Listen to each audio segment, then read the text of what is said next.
If I give you the following two options, which one will you choose? The first option is I will toss a coin. If head comes up, you win $100, and if tail comes up, you win nothing. And the second option is you get $45 for sure. I think many of you would have opted for option B, even though the expected value of the first option is more. The traditional model of finance assumes that most of the people will opt for option A, and that both the market and the investors are completely rational. But in reality, people aren't perfect. We are subject to personal biases and blind spots in judgment. So, in today's video, we will talk about behavioral finance, which integrates psychology and economics into the study of human judgment. So come on, let's discuss about 5 interesting biases which we face in our daily lives and the examples associated with those.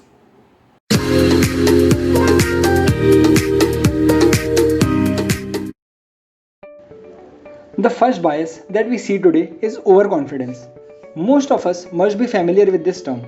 The economists introduced the term YCIT to explain this bias, which means what you see is all there is.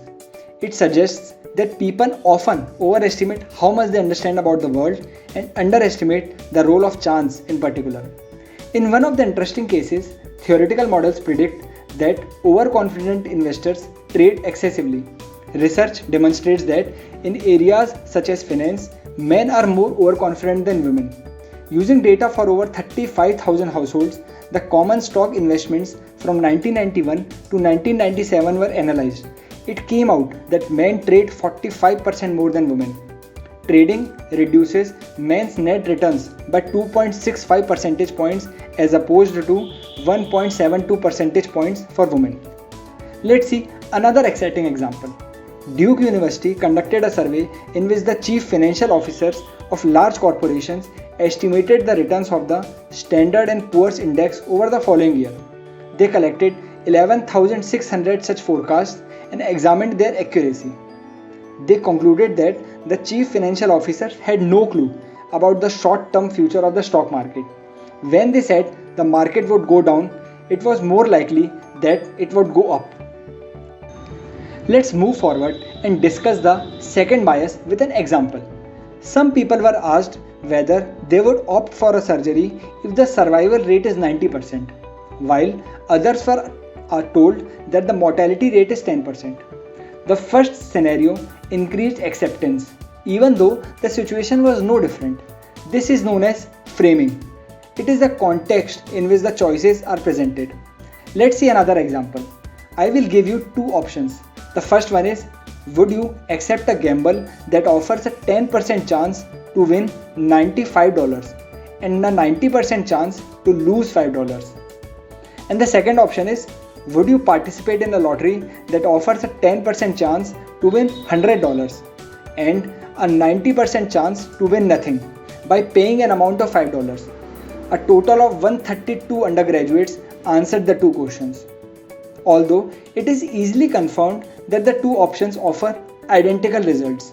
42 students rejected the gamble in the first option but accepted the equivalent lottery in the second option. Thinking of the $5 as a payment makes the lottery more acceptable than thinking of the same amount as a loss in the gamble. This example shows the power of framing. Let's move forward and analyze the third bias with an example. Many of us must have used credit cards at least once in our lives. Have you ever felt that your willingness to spend with a credit card increases as compared to that of cash or a debit card? If yes, then probably you face a behavioral bias known as mental accounting. It means the different frames of reference in which we evaluate decisions. To continue with the example of the credit cards, theory suggests that though buying and paying for a product should be considered the same process, but we consider them as different while using credit cards. In the book, Why Smart People Make Big Money Mistakes and How to Correct Them, it is mentioned that the credit card dollars appear very cheap because there seems to be no loss at the moment of purchase. Let's see another story from our daily life.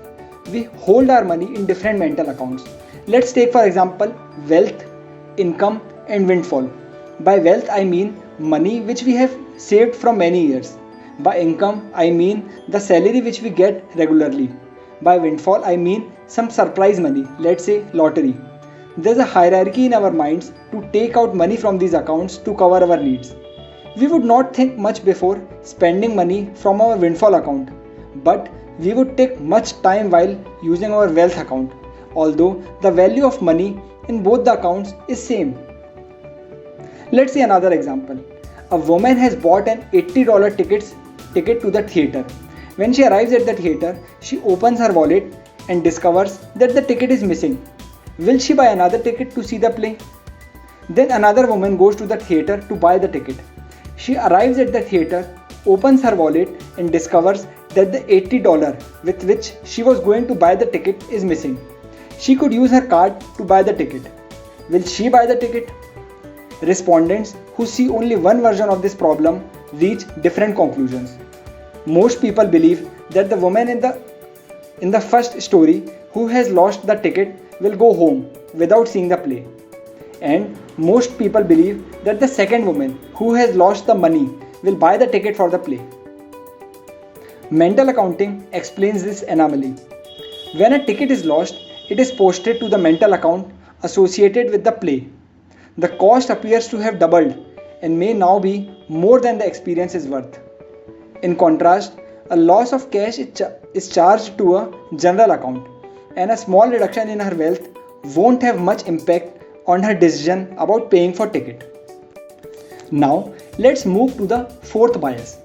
In daily life, many of us might have faced a dilemma as simple as eating the ice cream that's in front of us and promising to start the diet tomorrow. In other words, instant rather than deferred gratification. Given to similar rewards, humans show a preference for the one that arrives sooner rather than later. This is known as hyperbolic discounting. This type of behavior is important for retirement and pension fund investors. This bias can induce overconsumption today and undersaving for retirement funds. One solution is to establish a pre-commitment mechanism, such as automatic enrollment of workers in a retirement plan. Moving to the next story, one of the most important works in this field is the prospect theory. This theory proposes that a loss causes greater emotional impact on an individual than does an equivalent amount of gain. This graph will help in a better understanding. Taking an equal amount for both the gain and the loss, we can see that the value assigned to the loss is roughly 2 times the value assigned to the gain. Let's see an example. An investor owns 2 stocks, one with a paper gain, the other with a paper loss. The investor needs to raise some cash and must sell one of the stocks. We are biased towards selling the winner, even though generally selling the loser is the rational decision, since the losing stock is a weaker investment. The gain of realizing a loss is too much for the investor, so the investor sells the winner to avoid that pain. This is the loss aversion effect, which is the main postulate of the prospect theory. In this video, we have seen 5 common biases which we face in our daily lives. There are a whole lot of other interesting biases which we can read about.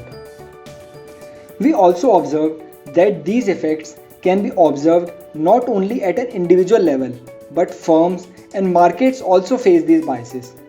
If you are interested in this field, then you can read this amazing book by Daniel Kahneman. Special thanks to Brethishta for her valuable feedback. I hope you will like this video. Please let us know which of the biases did you find the most interesting. Also mention in the comments any such dilemma which you have faced in your life. We will be back with more such videos. Adios.